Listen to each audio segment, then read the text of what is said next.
ng mga nagbabagang balita. Naga City Police Office, naka-heightened alert din kasabay ng pag-aresto kay dating Pangulong Rodrigo Duterte. Kamsur, number 1 sa foreign tourist arrivals noong 2024 ayon sa Department of Tourism Bicol. At higit sa 1,000 estudyante sa Iriga City nahandugan ng school bags.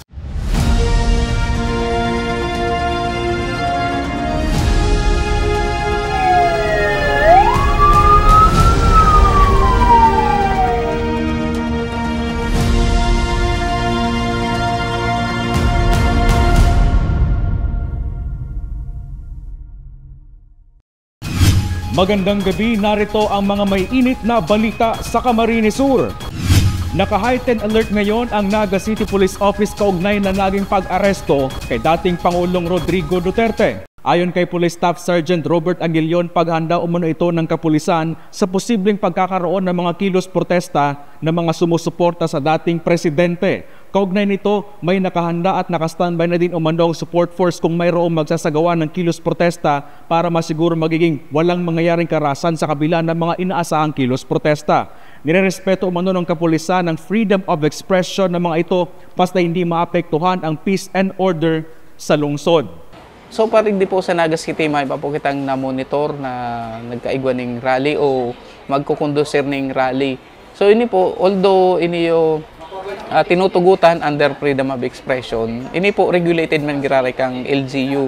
So kaipan man po giraray nida mag-secure ning permit para gamiton ini yung mga freedom parks. In case na dais inda mag-apply o kaya i-bypass itong regulation na ito, so nakahanda man po giraray kita dyan para masiguro na magkakaigwa man giraray ning peace and order and magkakaigwa man giraray ning apod kaniyo tong maray na flow kan trapiko, lalo hindi sa kasentruan medyo nagta-traffic hindi daw ordinaryong aldaw.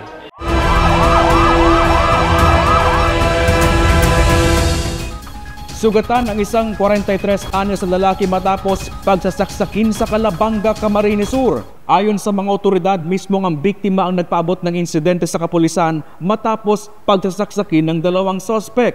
Nagiinuman umano ang mga sospek at dumating ang biktima hanggang sa nagkaroon ng pagtatalo na nauwi sa pananaksak. Agad tumakas ang dalawang ngunit nahuli rin kalaunan sa hot pursuit operation. Nanguna ang Kamsur sa mga probinsya sa Kabikulan with most foreign tourist arrivals noong 2024. Ayon yan sa Department of Tourism Bicol. World-class tourist destination sa probinsya tututukan ayon sa isang mambabata sa Kamsur.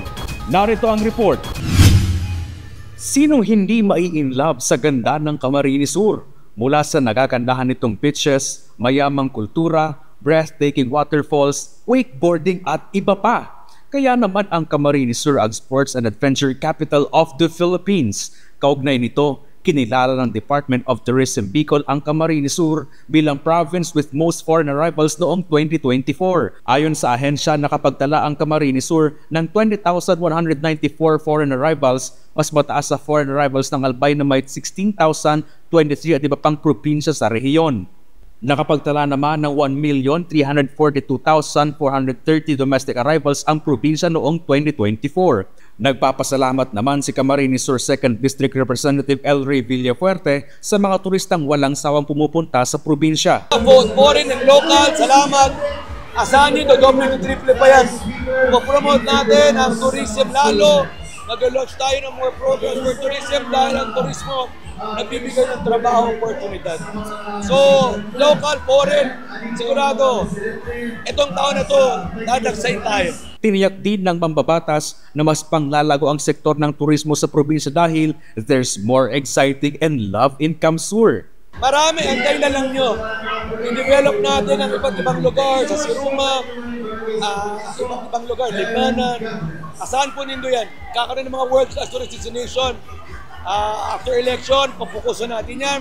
Samantala, patuloy din nakikipag-ugnayan si Kong El Rey sa Office of the President at kay DOTR Secretary Vince Tison para ipagpaliban muna ang paglipat ng turboprop flights mula Naiya patungong Clark na magiging dago kung magkataon sa turismo ng Kamsur. Well, pinaglalaban po natin na wag po na malipat sa Clark. So sana matugunan po yung request namin ng huwag po malipat sa Clark. Chris Novello, CSN. Iba't ibang serbisyo ng gobyerno gaya ng issuance ng PSA birth certificate, SSS, LTO at iba pa dinala sa Calabanga, Camarines Sur. Narito ang ulat ni John Amador. Isang serbisyo karaban hatid ng Philippine Information Agency at iba't ibang ahensya ng gobyerno ang isinagawa ngayong araw sa Barangay Sabang, Calabanga, Camarines Sur. Ayon kay Punong Barangay Pul Santos, personal na hiniling ito ng Barangay LGU sa ahensya para makapaghatid ng one-stop shop services sa kanilang komunidad. Ito po ang serbisyo caravan atid sa atin ng PIA Camarines Sur Comnet Communication Network po. So composed of different agencies, national agencies po. So nandito ngayon ang SSS, PhilHealth, DICT, PSA, TESDA. So marami pong mga government agencies po ang nandito. And ito po na-realize dahil sa request natin sa PIA.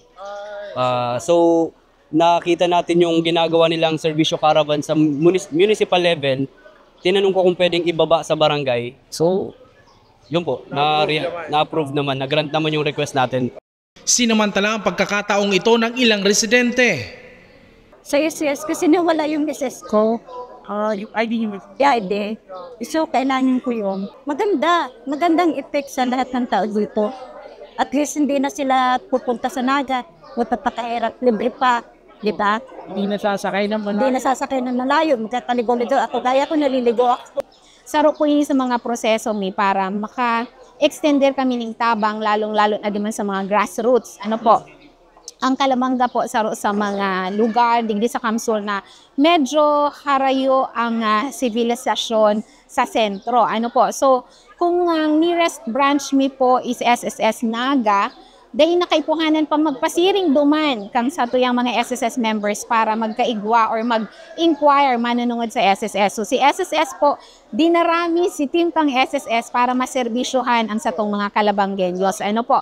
So inot na inot po, natabangan tang sa tong mga SSS members, yung mga dai pa miyembro na magkuaning SSS number. Pangaduang pigtaot ang tabang sa inda, si mga mauot po magbayad, pwede na sindang magbayad through GCash, matabangan lang sindang mag-issue ng payment reference number or PRN na inaapod, which is kay puanan po sa pagbayad kang sa indang SSS contribution. And kadaklan din po katong mga naging transactions ta digdi actually, si mga dai na updated or dai na active. Basic house wiring, nail care at preventive maintenance ng motorsiklo naman ang atid ng TESDA sa mga taga-Sabang, Calabanga. Bukod dito, iniinganyo din nila ang mga interesado na mag-enroll sa kanilang mga libreng programa. Pinaka-goal ng TESDA po dito is to encourage them to enroll in TESDA. Kasi marami pong in-offer ng mga courses ng TESDA para po matulungan po yung mga kababayan natin na makapag-take po ng opportunity ito. And at the same time po, not just training ang pinoproduce ng TESDA, nagpuproduce po kami ng mga skilled worker para po mapunta doon sa kumpanya. Kasi like ang school po namin, nakapag-tie up po kami sa Rionan, doon sa Laguna. Yung mga graduate po namin, like sa EIM, pagkatapos po nila, sinasend po namin sila for OJT. So hindi lang po nagtatapos sa training. Ang sunod po nito, for employment. Si Bert Gamora na nagmumotorsiklo, sinamantala din ang pagkakataon na matutunan ang tamang pag-aalaga ng motorsiklo. Pinag-iisipan niya rin ang pag-enroll sa programa ng TESDA. Nakakadagdag siyang idea kung paano talaga yung specific and details na kailan tayo papalit ng mga fuel and other matters. Kasi minsan nakakalimutan natin mag-change ng ganitong bagay. So ang nangyari, mas marami tayong expenses kapag nakakalimutan natin kasi hindi natin alam kung how to change the fuel or any changes for sa motor. Apparently sir, willing naman po ako sir. So tatanong ko sa kanila kung meron dito sa Calabanga kasi ang pagkakaalam ko kasi nasa Pili, so far away pa po siya. So apparently kung nandito lang siguro sa Calabanga, much better na mas madaming mag-a-avail lang ganyan kasi maraming mga motorsiklo dito sa Calabanga and individual na barangay. So wala pa kasi ditong testo sa Calabanga, kadalasan sa like electrical and yan sinasabi nilang motor. So wala pa po talaga. So pupunta pa sila ng Pili. So ang nangyayari, parang na-discourage na din mapumunta doon kasi una yung pamasahe, yung transpo, yung oras. So ano kung maulan pa. So much better po siguro kung meron dito sa Calabanga na may TESDA talaga. Unang beses ayon kay Cap Santos ang serbisyo karaban sa kanilang barangay. Asahan umano ang mga susunod na programa na maaaring maihatid ng gobyerno para sa kanilang komunidad. Jan Amador, CSN. Higit sa 1,000 mga estudyante sa Iriga City nakatanggap ng school bags mula kay Kong Mix at Kong El Rey Villafuerte. Narito ang ulat ni Marge Serico. Pinagluma ang butas-butas na bag. Gamit at luma na rin ang lapis at notebook ng grade 1 pupil ng San Francisco Elementary School sa Iriga City na si Renz Baroga. Sa musmos na edad ni Renz ay nagtitinda na umano siya ng balot tuwing gabi. Nahihiya man sa mga pinaglumaang gamit, hindi daw ito naging hadlang para magsikap sa kanyang pag-aaral para maging isang pulis. Titinda po Na? balot. Kaso wala po pang ulog sa mama. Isa lang si Renz sa higit sa 1,000 estudyante mula sa San Francisco Elementary School at San Francisco National High School na nahandugan ng school bags ni Congressman Migs Villafuerte at Congressman El Rey Villafuerte.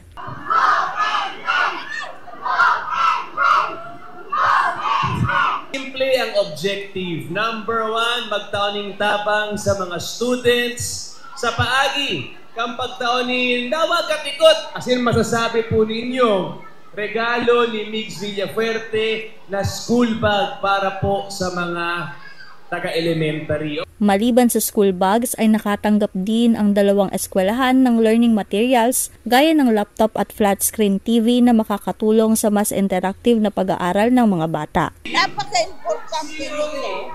Natuto ako na binigyan ako ni God. Definitely magagamit yan dito sa paralan ng San Francisco Elementary School. Ito ay patuloy na gawain ng provincial government sa tulong na din ni Congressman El Rey at Congressman Migs. Kaya maraming salamat Governor Luigi, Congressman Migs, Congressman El Rey dahil patuloy niyong itinataas ang antas ng ating mga kabataan, ang mga mag-aaral lalong-lalo na. And on our part sa local government, malaking tulong din po ito because we are investing sa ating mga kabataan dahil gusto natin ang ariba. Maliban sa school bags ay namahagi rin ng 5 kilong bigas sa higit sa 1,800 residente sa lugar sa ilalim ng food assistance ng provincial government ng Camarines Sur. Marge Serico, CSN. Matagal nang hinaing ng mga residente at motorista sa Barangay Malbugon, Libmanan, Camarines Sur ang delikado ng hanging bridge. Ngunit ongoing construction ng tulay sa lugar, dala ang pag-asa. Narito ang report ni Eli Balbin. Matagal ng panahon na nagtitiis ang mga residente at motorista sa paggamit ng hanging bridge. Marami na ring nangakong ipapaayos at ipapakongkreto ang tulay, ngunit ito ay napako lamang. Ngunit ngayon, sa tulong ng probinsya ng Camarines Sur sa pamumuno ni Governor Luigi Villafuerte at Congressman El Rey Villafuerte, papatapos na ang ginagawang tulay sa Barangay Malbugon, Libmanan, Camarines Sur. Hirap at pasakit naman para kay Ella May Reyes na pumapasok pa sa Governor Mariano Villafuerte Community College o GMBCC.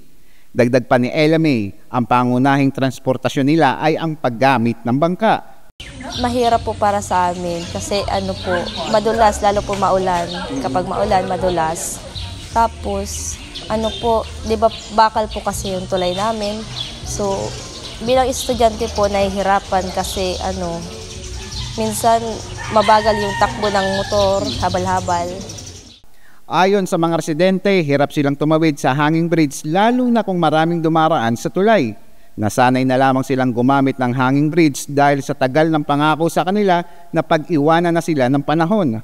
Namulat po ako na hanging bridge niya po talagang yung igdiyo. So, hanging bridge niya po. Pero po yan dati, itong kahoy pa lang. So, dipisilon po talaga katong magbabalyo. Sarong ritaso lang po yan dati. So, ngunyan po, nag-arog na kayan. So, para mas pasil-pasil na din po ang pagbabalyo. Pero sa mga baguhan po, nasasakitan po sinda. So, sa arog sa muya, garo tutuod naman po kami. Malaking tulong naman ito kay Tatay Wilmar ang pagkakagawa ng tulay dahil mabilis na nilang maibabiyahe ang mga produkto nila sa bayan. Ay dakulang tabang yan dahil ang mga mga samuyang gusi di madali na yan, pwede nang ikarga sa truck. Ayon kay Mayor Jess Camara, dahil sa sipag nila Governor Luigi Villafuerte at Congressman El Rey Villafuerte ay napondohan ang Malbugon Bridge. Masipag yung ating Congressman Congressman Elry Villaferte and si Governor Luigi, at napunduhan nyo na kahit maliit na barangay ay napapunduhan niya ng ganyang kahalagang magkaroon ng konkretong tulay, yung barangay Malbugo na islang barangay ng bayan ng Libmanan. Ngayon, nalalapit nang matapos ang naturang tulay. Pag-asa ang hatid nito sa mga residente at motorista dahil matatapos na rin ang dekada nilang pagtitiis sa pagtawid sa hanging bridge. Inot na inot po nagpapasalamat kami kay Congressman Elry Villaferte, asin po kay Governor Luigi Villaferte dahil po sa proyektong naginibo sa Buyang Barangay. Governor Luigi and Congressman Elry, sapagkat na-realisar po yung panaginip ng mga taga Malbugon. Salamat po sa kanila. Eli Balbin, CSN. At yan ang mga may init na balita ngayong araw sa Camarines Sur. Kami ang Camsur News. Ako po si Chris Novello. Diyos mabalos sa pagtitiwala.